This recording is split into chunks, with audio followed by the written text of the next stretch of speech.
Bonsoir à tous, j'espère que vous allez bien par la grâce du Seigneur.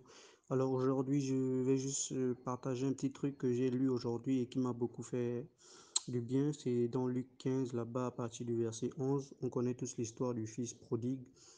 Et voilà, et je ne veux pas rappeler ou lire toute l'histoire, mais je vais juste partager ce que je recevais ou qui m'interpellait beaucoup dans cette histoire. Donc aujourd'hui, j'ai décidé de relire cette histoire et je ne sais pas pourquoi, mais je voulais la lire encore. Et je suis allé, j'ai ouvert ma Bible naturellement et j'ai commencé à lire l'histoire. Et au début, je la lisais comme d'habitude, hein. Je regardais beaucoup plus le côté du fils qui était perdu, n'est-ce pas, et qui est revenu à la maison et dont le père s'est réjoui à la fin et qui a restauré, qui lui a redonné les pouvoirs qu'il avait, les richesses et tout, et qui a même fait la fête après. Mais après, il y a quelque chose qui m'a conduit vers l'attitude de l'autre fils qui était à la maison et qui n'est pas allé dehors. Et, son attitude m'a beaucoup interpellé et la réponse du père aussi m'a beaucoup interpellé dans la mesure où ça nous permet de regarder est-ce qu'on connaît réellement notre identité dans le Seigneur en fait. Et voilà. Et je vais lire un peu. Voilà ce que le Père lui dit. À partir du verset 22, on dit, et le Père dit à ses esclaves, apportez la plus belle robe et revêtez-le, et mettez-lui un anneau au doigt et des souliers aux pieds. Amenez-moi le veau gras et tuez-le, mangeons et réjouissons-nous. Car mon fils que voici était perdu, mais il est ressuscité.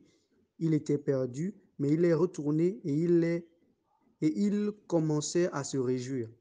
Or, son fils aîné était dans les champs. Lorsqu'il revint et approcha de la maison, il entendit de la musique et des danses. Il appela un de ses serviteurs et lui demanda ce que c'était.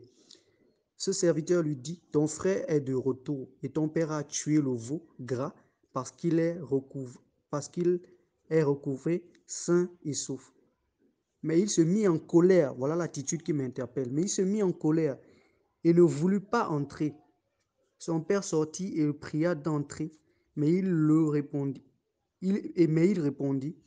et dit à son père, voici, il y a tant d'années que je te sers.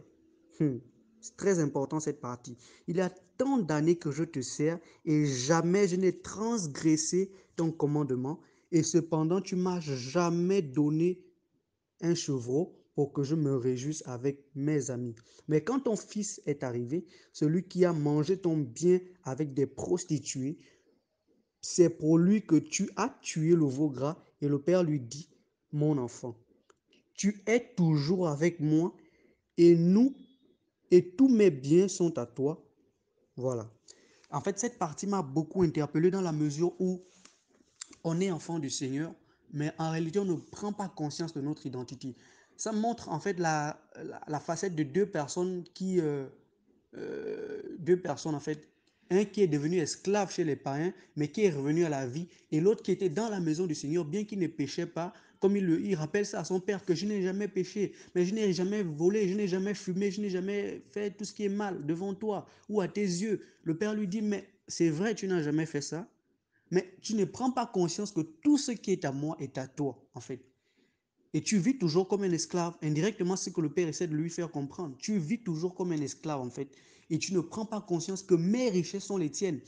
Donc, il se fâche parce qu'il réalise que tant d'années qu'il sert le Père, mais il n'a jamais rien reçu. Et ça peut être l'attitude d'un chrétien, ça peut être l'attitude d'un d'entre nous, c'est-à-dire autant d'années que je sers le Seigneur, même pas une parole que j'ai reçue. Tant d'années que je sers le Seigneur, les autres demandent et ils reçoivent. Pourquoi pas moi? Et on peut, à un moment donné, on peut se fâcher, on peut se braquer, on peut se dire, mais finalement, quel Seigneur je sers? Tout ça, en fait, ça nous ramène à l'identité du chrétien où parfois on ne réalise pas l'identité que nous avons, que nous sommes enfants du Seigneur. Et la Bible dit, la Bible est claire, aussi longtemps que l'héritier demeure comme un enfant, il n'est pas différent d'un esclave. En fait, celui qui est là, il ne savait pas qui il était, il n'avait prenait pas conscience que tout ce qui était à son père lui appartenait également. Donc il vivait également comme un travailleur, comme un esclave, parce qu'il n'avait pas possession, parce qu'il il n'entrait pas en possession, ou il ne jouissait pas de tous ses pouvoirs, alors que les pouvoirs lui avaient été donnés depuis, mais il ne jouissait pas des pouvoirs que le père lui avait donnés. Et le père lui dit, tu es là depuis avec moi. Mais tu ne sais pas que tout ce qui est à moi t'appartient. Mais c'est grave. Ça veut dire qu'on peut être dans le Seigneur depuis longtemps, depuis des années, depuis 5 ans, 6 ans, 8 ans. Mais si on ne prend pas conscience de notre identité dans le Seigneur, on peut rester comme un éternel bébé. En fait, on peut rester comme un nain spirituel, quelqu'un qui ne grandit pas, parce qu'on ne réalise pas le pouvoir ou l'identité que nous avons dans le Seigneur. On va toujours dépendre de quelqu'un, on va toujours dépendre d'un frère, toujours dépendre d'une soeur, toujours dépendre d'un ami. Et on va se dire finalement, mais Dieu c'est pour les autres, mais il n'est pas pour moi. Mais non, le pouvoir ou les pouvoirs que Dieu nous a donnés, ce n'est pas seulement à quelqu'un, une seule personne qui les a donnés. Il nous a tous donné ce pouvoir, cette capacité, en fait. Voilà, il nous a donné le pouvoir de marcher sur les serpents et sur les scorpions, en fait. Il nous a donné le pouvoir de marcher sur les esprits méchants, en fait. Donc, on n'a plus besoin d'attendre une permission quelque part. Mais tout ce qui est à lui, dit bien, tout ce qui est à lui est à nous. Donc, en fait, ça m'a interpellé dans la mesure où on ne prend pas conscience du pouvoir, on ne prend pas conscience en réalité de la grâce que le Seigneur nous fait d'être ses enfants et d'être héritier avec lui en fait, d'être co-héritier avec lui en fait. Et on ne prend pas conscience de ce pouvoir, on ne prend pas conscience de cette identité que nous avons d'être ses enfants en fait. Et c'est grave en fait. Et on peut demeurer des esclaves si on ne prend pas cette conscience, si on ne réalise pas. Et c'est en fait ce que je recevais dans mon esprit, c'est vraiment de prendre conscience que nous sommes ses enfants et qu'on ne dépend pas de quelqu'un et qu'on ne dépend pas d'un homme, mais qu'on dépend de lui et que tout ce qui est à lui nous appartient. Voilà, qu'on n'a plus besoin de demeurer comme des esclaves en fait. Et voilà. Donc c'est ce qui arrive. Parfois on peut se plaindre, mais les autres reçoivent. D'autres viennent, ils se marient, d'autres viennent. Dieu manifeste leur puissance, l'onction dans leur vie. Mais pourquoi pas moi? Et puis il y a un sentiment de jalousie qui peut s'installer comme... C'est un sentiment normal qui peut s'installer en tant qu'humain. Mais le Père va très vite le reprendre, lui dit, non, mais toi tu es ici depuis avec moi, mais tu n'as pas pris conscience que tout ce qui m'appartient t'appartient. Et ça, en fait, ça peut aussi être le cas de plusieurs d'entre nous. On va voir que, mais pourquoi d'autres manifestent ça ou bien pourquoi d'autres ont ça et pourquoi pas moi? Tout simplement parce qu'on ne prend pas conscience que le Seigneur nous a déjà tout donné et qu'il suffit simplement de prendre, de lui demander, parce que tout est à nous aussi, en fait.